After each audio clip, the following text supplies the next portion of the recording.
Assalamualaikum warahmatullahi wabarakatuh. Perkenalkan, kami dari kelompok 11 mata kuliah Filsafat Pendidikan Islam ingin berdiskusi mengenai hakikat hukuman dalam pendidikan Islam. Sebelum diskusi ini dimulai, saya selaku moderator ingin memperkenalkan diri terlebih dahulu. Perkenalkan, saya Atikan Fatila Sibuan, NIM 0302 193101, dan teman saya. Assalamualaikum warahmatullahi wabarakatuh. Perkenalkan, nama saya Khairun Nisa dengan NIM di bawah ini. Assalamualaikum warahmatullahi wabarakatuh. Perkenalkan, saya Lolita Sari Siregar dengan NIM 0302231012. Apa pengertian hakikat hukuman dalam pendidikan Islam? Secara etimologi, hukuman berarti siksa dan sebagainya yang dikenakan kepada orang yang melanggar undang-undang dan sebagainya. Dari sisi ini, hukuman pada dasarnya perbuatan tidak menyenangkan yang ditimpakan pada seorang sebagai konsekuensi logis dari suatu kesalahan atau perbuatan tidak baik yang telah dilakukannya. Dalam bahasa Arab, hukuman diistilahkan dengan iqab, ditujukan kepada balasan dosa sebagai akibat dari perbuatan jahat manusia. Istilah iqab sedikit berbeda dengan tarhib, di mana iqab telah berbentuk aktivitas dalam memberikan hukuman seperti memukul, menampar, menonjok, dan lain-lain. Sementara tarhib adalah berupa ancaman pada anak didik bila ia melakukan suatu tindakan yang menyalahi aturan. Terima kasih Bu Tinisa. Tapi saya masih penasaran dan ingin bertanya kepada Bu Tinisa lagi.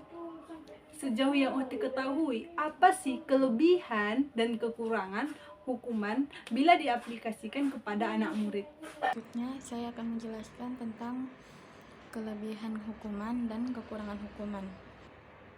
Yang pertama itu ada kelebihan hukuman. Kelebihan hukuman terbagi menjadi 3, yaitu yang pertama, hukuman akan menjadikan perbaikan-perbaikan terhadap kesalahan murid. Yang kedua, murid tidak lagi melakukan kesalahan yang sama. Ketiga, merasakan akibat perbuatannya sehingga ia akan menghormati dirinya. Dan yang kedua adalah kekurangan hukuman. Kekurangan hukuman juga terbagi menjadi 3, yaitu yang pertama akan membangkitkan suasana rusuh, takut, dan kurang percaya diri. Yang kedua, murid akan merasa sempit hati, bersifat pemalas, serta akan menyebabkan ia suka berdusta atau berbohong karena takut dihukum. Yang ketiga atau yang terakhir, mengurangi keberanian anak untuk bertindak. Masya Allah Uti, jawabannya bagus sekali, dapat mencerahkan kepada kita. Tapi saya masih penasaran nih, saya ingin bertanya kepada Uhtilita. Uhtilita, macam-macam hukuman apa sih yang harus kita terapkan kepada anak murid jikalau kita mengajar? Di sini saya akan menjelaskan macam-macam hukuman.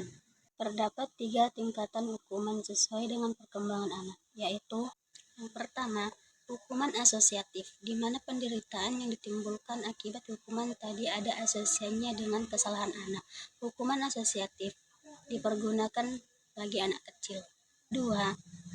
Hukuman logis, di mana anak dihukum sehingga mengalami penderitaan yang ada hubungan logis dengan kesalahan. Hukuman logis ini dipergunakan pada anak-anak yang sudah agak besar, yang sudah mampu memahami hubungan antar kesalahan yang diperbuatnya dengan hukuman yang diterimanya. 3. Hukuman moral. Tingkatan ini tercapai pada anak-anak yang lebih besar, di mana anak tidak hanya sekedar menyadari hukuman logis antara kesalahan dengan hukumannya, tetapi terubah perasaan kesusilannya atau terbangun kata hatinya.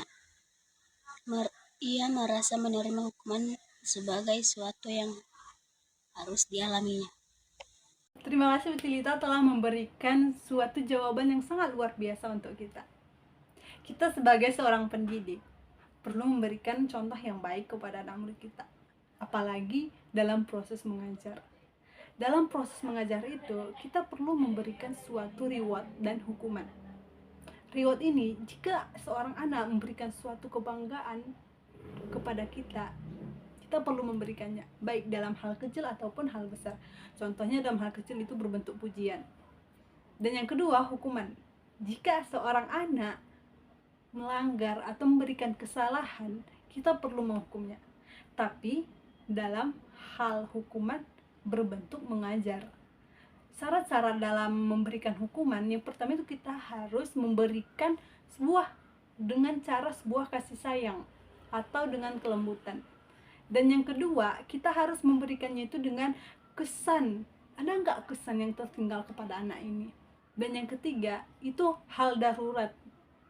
Yang keempat, dia harus berbentuk edukasi, jangan berbentuk fisik. Apalagi sekarang, di zaman sekarang ada HAM, melindungi hak asasi untuk anak juga ada.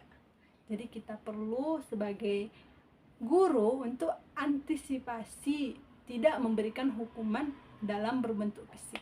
Cukup sekian isi diskusi yang dapat kami berikan. Jika ada kesalahan ataupun kehilapan yang terdapat dalam video kami, baik dalam informasi ataupun perilaku, kami memohon maaf, karena kesempurnaan itu hanyalah milik Allah. Semoga diskusi ini bermanfaat kepada teman-teman semua.